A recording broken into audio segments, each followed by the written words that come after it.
शुरुआत अहम खबर के साथ। अलीगढ़ मुस्लिम यूनिवर्सिटी तलबा ने आज वेबसाइट सुल्ली डील और ऐप के खिलाफ एहतजाज करते हुए एक अर्जदार सदर जमहूरिया हिंद के नाम यूनिवर्सिटी इंतजामिया को सौंपी है, जिसमें वेबसाइट पर पाबंदी आयद करने और कसूरवारों के खिलाफ कार्रवाई का मुतालबा किया गया है। तलबा आज कैंपस में एहतजाज करते हुए बाब सईद पहुंचे थे। उनके हाथों में पोस्टर और बैनर्स थे। उनका कहना था कि मज़कूरा वेबसाइट मुस्लिम खवातीन की फ़ोटो लगाकर उनकी नीलामी करने का दावा करती है। इस वेबसाइट में फहश पैगामात भी दिए जाते हैं। बिलखुसूस ये वेबसाइट मुस्लिम खवातीन की छवि को ख़राब करने की गर्ज से बनाई गई है। इसके खिलाफ पहले भी एहतजाज हो चुका है, लेकिन अभी तक कोई कार्रवाई नहीं की गई। तो नाज़रीन, AMU से ये तस्वीर है जहां पर आज वेबसाइट सुल्ली डील और उसके ऐप के खिलाफ एहतजाज किया गया और तमाम तर अलीगढ़ मुस्लिम यूनिवर्सिटी के तलबा ने एक अर्जदार सदर जमहूरिया हिंद के नाम यूनिवर्सिटी इंतज़ामिया यूनिवर्सिटी एडमिनिस्ट्रेशन को पेश की है, जिसमें इस वेबसाइट पर फौरी पाबंदी आयद करने और कसूरवारों के खिलाफ कार्रवाई का मुतालबा किया गया है। नाज़रीन, आपको बताएं कि इससे पहले भी ये मामला काफ़ी सुर्खियों में रहा था और इसके ऊपर पाबंदी आयद करने की मांग लगातार की जाती रही है और अब AMU से भी इसी तरह की खबरें आई हैं कि वहाँ पर एक बार फिर अलीगढ़ मुस्लिम यूनिवर्सिटी के तलबा ने इस पर पाबंदी लगाने का मुतालबा किया है। चलिए सीधे रुख करेंगे अलीगढ़ का। हमारे साथ मौजूद हैं हमारे नुमाइंदे मोहम्मद कामरान, आपसे जानना चाहेंगे, इससे पहले भी इस वेबसाइट और ऐप के खिलाफ लगातार ये एहतजाज किया जाता रहा है और अलीगढ़ में भी इस तरह से लगातार हमने देखा था कि AMU में एहतजाज किया गया। अब एक बार फिर से एक याददाश्त जो है वो अर्जदाश्त पेश की गई है। क्या कुछ यहाँ पर मौजूद तलबा ने कहा? जी ना, मैं आपको बता दूं, ये तकरीबन 3 से 4 महीने पहले एक मामला सामने आया था जिसमें पता चला था कि एक वेबसाइट ऐसी है जो मुस्लिम खवातीन की फोटो लगाकर उसमें जो है उनकी नीलामी करती है, बिड लगाती है, जिसको लेके एक FIR दिल्ली के अंदर हुई थी। तब भी AMU के अंदर आवाज उठी थी और कहा गया था कि इसके पसेपुर्दा जो लोग हैं उनके खिलाफ कार्रवाई होनी चाहिए, वेबसाइट को बंद किया जाना चाहिए। आज 3 महीने गुजर गए लेकिन अभी तक कोई कार्रवाई इसके ऊपर नहीं हुई है। FIR जरूर लॉन्च हुई थी मगर उस FIR में क्या कुछ कार्रवाई की गई आज तक कुछ नहीं बताया गया। तो आज तलबा ने फिर एक एहतजाज करते हुए अपना एक अर्जदार जिला मजिस्ट्रेट को दी है सदर जमहूरिया हिंद के नाम और ये फिर से डिमांड की है कि उस पूरे इंसिडेंट की फ्री इंक्वायरी होनी चाहिए और ये पता लगना चाहिए कि इस पूरे इंसिडेंट के पीछे कौन लोग हैं। उनकी डिमांड थी कि इस वेबसाइट को फौरन बंद किया जाए, क्योंकि अभी भी ये कहा जा रहा है कि कभी कभी ये वेबसाइट फिर से ओपन हो जाती है और वर्क करने लगती है। मगर फिलहाल आज की डेट में ये वेबसाइट बंद है। मगर इस पूरे मामले के पीछे जो लोग हैं, जो कसूरवार हैं, वो सामने आने चाहिए, क्योंकि ये FIR जो है वो अननेम्ड थी। तो इसमें जो लोग भी हैं वो सामने आए। तो उनका डिमांड यही थी कि हमारा फेयर इंक्वायरी की डिमांड है और अगर फेयर इंक्वायरी होती है तो इस तरह से मुस्लिम खवातीन की छवि को खराब करने वाले लोगों के खिलाफ सख्त कार्रवाई हो। जी कामरान, बहुत बहुत शुक्रिया आपका तमाम तर जानकारी के लिए। यूपी पुलिस लखीमपुर खीरी के अहम मुलजिम आशीष मिश्रा को तहवील में देने की अपील करेगी। कल इस सिलसिले में यूपी पुलिस अदालत में अर्जी दाखिल करेगी। कल मुलजिम आशीष मिश्रा को 12 घंटे की पूछताछ के बाद गिरफ्तार किया गया था। पुलिस के मुताबिक आशीष मिश्रा तफ्तीश में पुलिस के साथ ताउन नहीं कर रहा था। आशीष मिश्रा पर पुरअमन एहतजाज कर रहे किसानों पर गाड़ियों से कुचलने का इल्जाम है। चलिए एक बार फिर से रुख करेंगे हमारे साथी राजीव सिंह का। राजीव, लगातार आज का दिन काफी अहम माना जा रहा है इस पूरे मामले को लेकर, अभी तक वहां पर क्या कुछ कार्रवाई? देखिए, ऐसा है कि जो लखीमपुर हिंसा में 8 लोगों की मौत हुई है उसके मुख्य आरोपी केंद्रीय गृह राज्य मंत्री अजय मिश्रा के बेटे आशीष मिश्रा को गिरफ्तार करके जेल भेजा गया है। इस दौरान SIT ने कल शनिवार को उसको पूछताछ के लिए बुलाया था और करीब 12 घंटे से अधिक की चली पूछताछ के दौरान उसे कई सवाल पूछे गए, लेकिन वो लगातार SIT को गुमराह करता रहा और ये कहता रहा कि वो निर्दोष है। लेकिन इस दौरान वो बेगुनाह है, इससे जुड़ा कोई साक्ष्य वो नहीं दे पाया, जिसके चलते उसको गिरफ्तार किया गया है। क्योंकि अब SIT के सामने ये चैलेंज है कि इस घटना के जिम्मेदार कौन है, इसीलिए इसको पुलिस कस्टडी रिमांड पर लेने के लिए एसआईटी ने अर्जी दाखिल की है। कल उस जी। पर सुनवाई होगी जी। और फिर 3 दिन की पुलिस कस्टडी रिमांड पर जब इसको लेकर आया जाएगा तो पुलिस सख्ती के साथ इससे पूछताछ करेगी। तो फिर इस घटना के जिम्मेदारों के बारे में बड़ा खुलासा होगा कि आखिर वो कौन से लोग थे जो वहां पर मौजूद थे और किन परिस्थितियों में इस घटना को अंजाम दिया गया। क्योंकि ये एक तरफ कह रहा था कि जब ये घटना हुई जी, उस जी। वक्त ये घटना स्थल पर मौजूद नहीं था, लेकिन ये घटना 2:36 से 3:30 के बीच हुई। उस बीच ये कहाँ था, इससे साथ छू नहीं दे पाया है।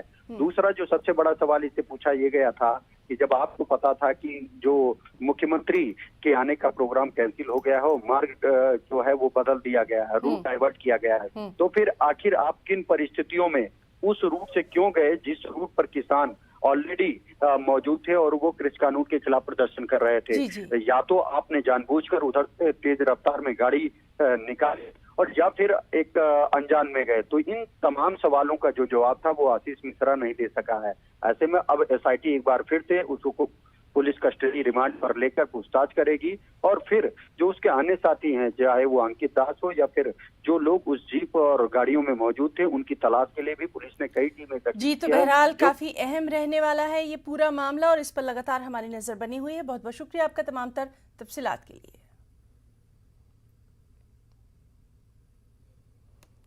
आरजेडी लीडर मनोज झा ने लखीमपुर सानहे पर यूपी पुलिस को निशाना बनाया। उन्होंने कहा कि यूपी पुलिस ने इस मामले में नर्म रवैया इख्तियार किया। वहीं मनोज झा ने आशीष मिश्रा के वालिद अजय मिश्रा को भी बर्खास्त करने की बात कही है। कहता हूं कि बहुत वक्त गुजार दिया और पूरी देश में ही नहीं पूरी दुनिया में संदेश गया कि यहाँ रूल ऑफ लॉ मासेस के लिए अलग है और क्लासेस के लिए अलग है।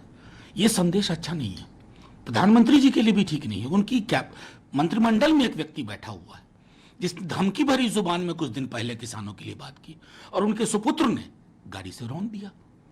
रौंदना भी क्या कहें, नरसंहार कहते हैं।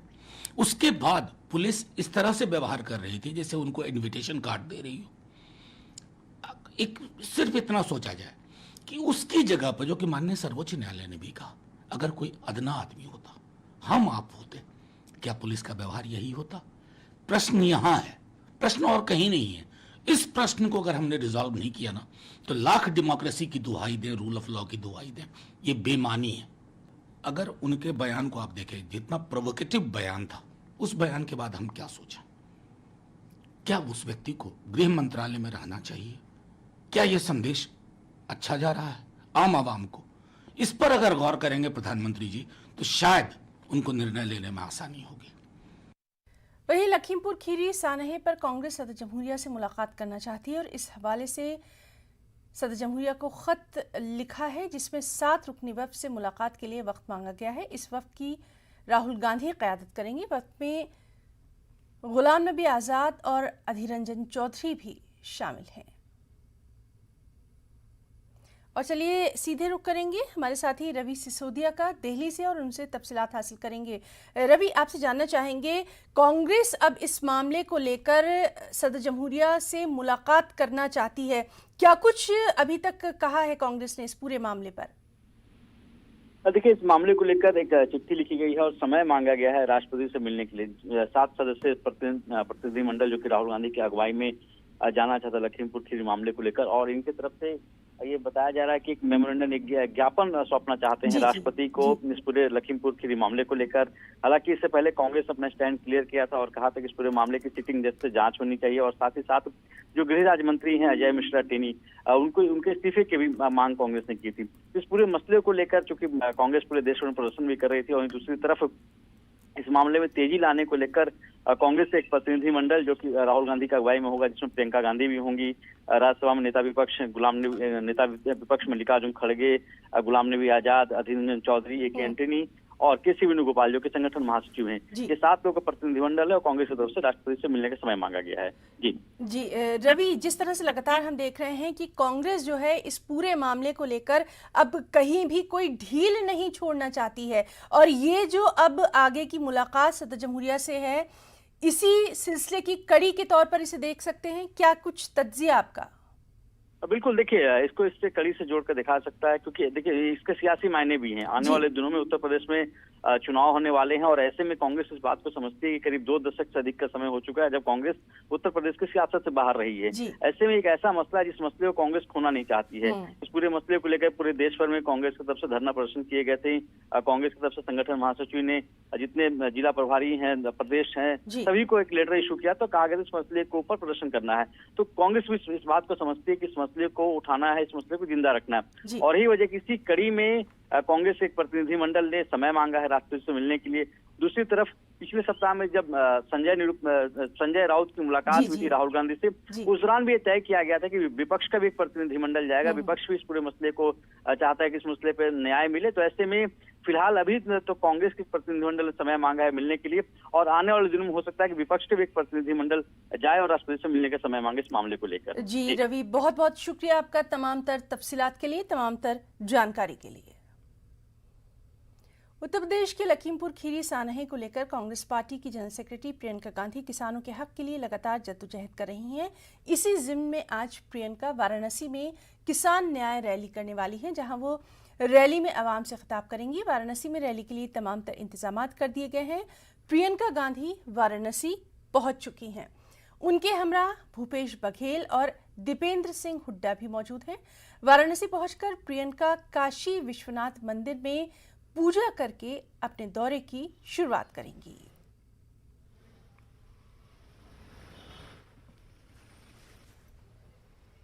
ये रैली पूरे देश में किसानों के साथ जो ज्यादती हो रही है, अत्याचार हो रहा है। अभी लखीमपुर की जो घटना घटी, पहले पुलिस वाले ज्यादती करते थे, अब हुकूमत में बैठे हुए जो हमारे जनप्रतिनिधि हैं उनके अत्याचार से किसान पीड़ित हैं। तो उसके खिलाफ किसान न्याय रैली है, और जिसमें प्रियंका गांधी जी ने जो लखीमपुर में किसानों के साथ अन्याय हुआ था, जो उनकी हत्या हुई, उसके खिलाफ जो उन्होंने संघर्ष किया, आज पूरे प्रदेश में अभी किसान रैली की जाएगी और पूरे प्रदेश में इस हुकूमत के खिलाफ लोगों को बताया जाएगा कि कैसे आपके साथ आपके चुने हुए लोग, जिनको आपने वोट दिया था, जिनको आपने अपना नेता बनाया था, वो आपके साथ किस तरह से ज्यादती कर रहे हैं। भारतीय जनता पार्टी के मंत्री के बेटे ने खीरी लखीमपुर किया है, किसानों के साथ जो अत्याचार किया है। यह रैली अब पूरे प्रदेश में और पूरे देश में जो है ये होने वाली है। हम बताएंगे कि किसानों के लिए, गरीबों के लिए, दलितों के लिए और तमाम निरीह गरीबों के साथ ये सरकार उत्तर प्रदेश की क्या कर रही है। कोरोना वबा के दौरान बाहमी इमदाद और इंसार का जज्बा मुस्तहकम हुआ है। मुल्क इस वबा से मुत्तहिद होकर मुकाबला कर रहा है। टीकाकारी के ऐलान के बाद हम बेहतर ताउन करें, जिससे हम कोरोना को मात देने की जानिब कदम बढ़ा सके। नेटवर्क 18 इस मुहिम में हर कदम पर आपके साथ रहेगा। जब तक सभी महफूज नहीं, तब तक कोई महफूज नहीं होगा। इसी सोच की बुनियाद पर हमारी मुहिम संजीवनी का मकसद ये यकीनी बनाना है कि वैक्सीन पाना सभी हिंदुस्तानियों का हक है।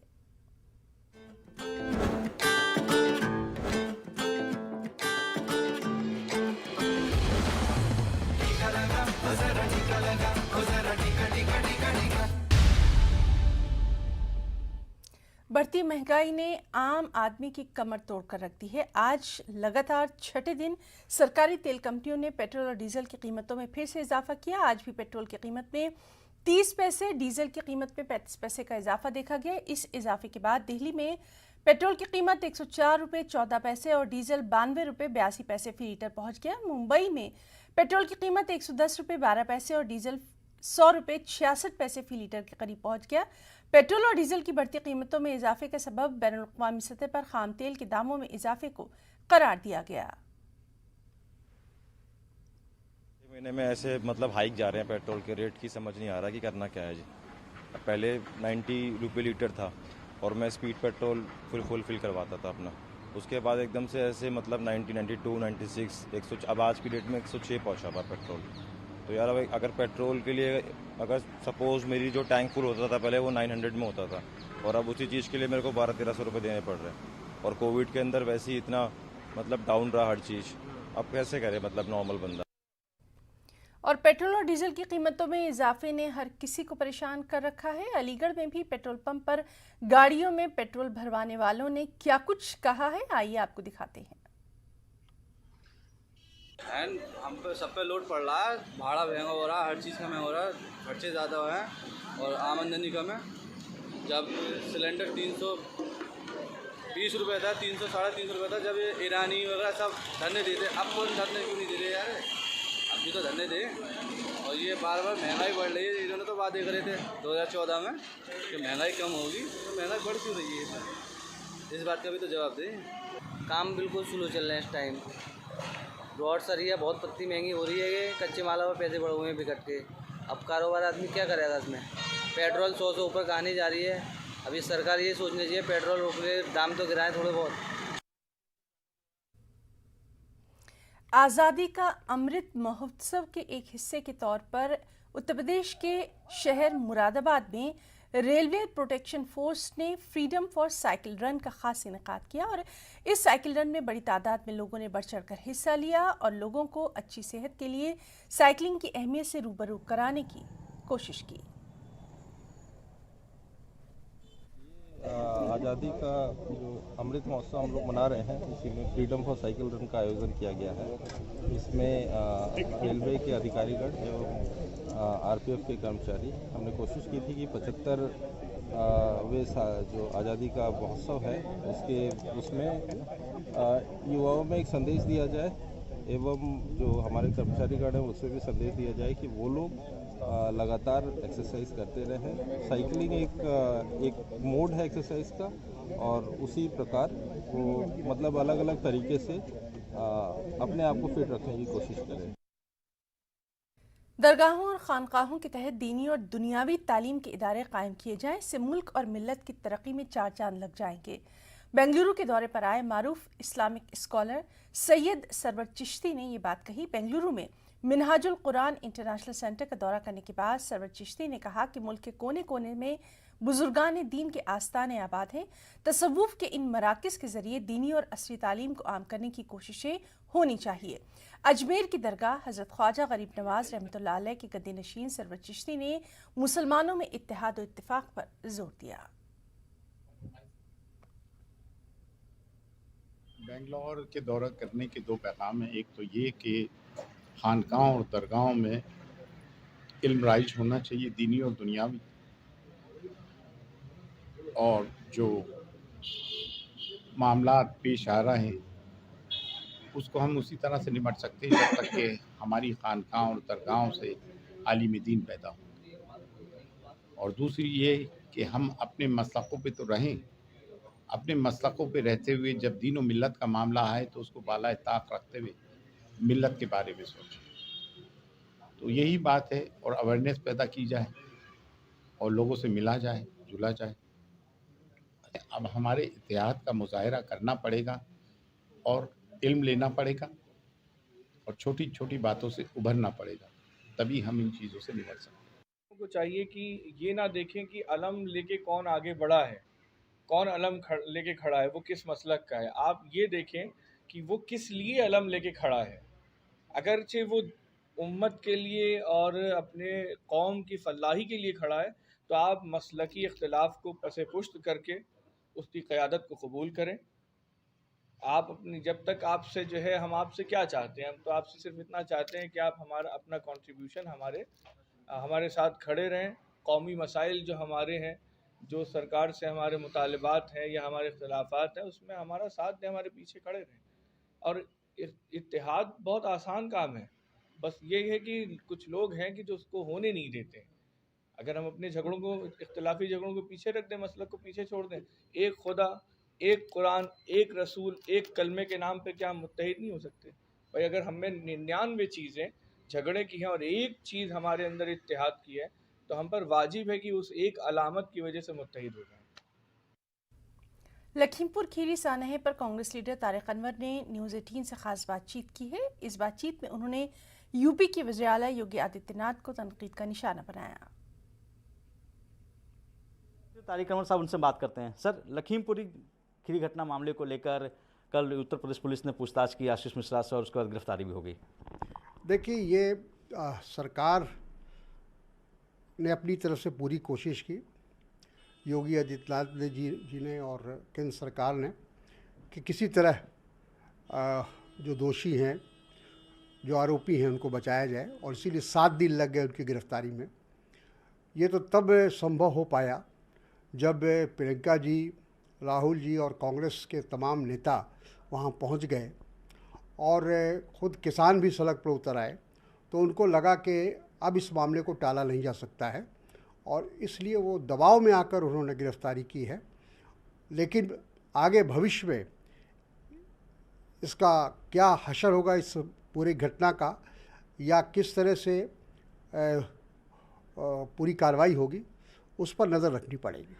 सर, वहीं दूसरी तरफ राजस्थान की घटना को लेकर बीएसपी सुप्रीमो मायावती ने ट्वीट किया है और ये लिखा उसमें कि राजस्थान के हनुमानगढ़ में दलित की पीट कर हत्या की गई अत्यंत दुखद और निंदनीय है, लेकिन कांग्रेस हाईकमान चुप क्यों है।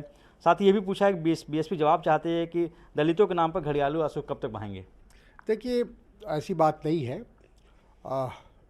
कांग्रेस से कहीं भी ऐसी घटना होती है, चाहे दलितों के साथ हो, समाज के कमज़ोर वर्ग के साथ हो, महिलाओं के साथ हो, हर जगह कांग्रेस मौजूद रहती है। राजस्थान में हमारी सरकार है, इसका ये मतलब नहीं है कि हम उसको नज़रअंदाज करेंगे। हम लोग चाहेंगे कि वहाँ जिन लोगों ने भी ये अपराध किया है उसके ख़िलाफ़ राज्य सरकार कार्रवाई करे। जहाँ तक मुझे जानकारी है कि गिरफ्तारियाँ हुई हैं और उसके अलावा भी जो उनकी मदद, उनके परिजनों की मदद हो सकती है, राज्य सरकार कर रही है। न्यूज 18 से बातचीत करने के लिए शुक्रिया। वीडियो जर्नलिस्ट सत्यप्रकाश के साथ रवि सिसोदिया, न्यूज 18 दिल्ली। एक और अहम खबर, पाकिस्तान के नामवर एटमी साइंसदान डॉक्टर अब्दुल कदीर खान 85 बरस की उम्र में इंतकाल कर गए। डॉक्टर अब्दुल कदीर खान को फेफड़ों में तकलीफ के बायस अस्पताल में दाखिल करवाया गया था। ज़राए के मुताबिक डॉक्टर अब्दुल कदीर खान 1936 में हिंदुस्तान के शहर भोपाल में पैदा हुए और तक़सीम हिंद के बाद 1947 में अपने अहल खाना के हमरा हिजरत करके पाकिस्तान चले गए थे। पाकिस्तान के एटमी साइंसदान डॉक्टर अब्दुल कदीर खान पहले पाकिस्तानी हैं जिन्हें 3 सदारती अवार्ड से नवाजा गया। डॉक्टर अब्दुल कदीर खान को 2 बार निशान इम्तियाज़ दिया गया। इसके अलावा उन्हें हिलाल इम्तियाज़ से भी नवाजा गया।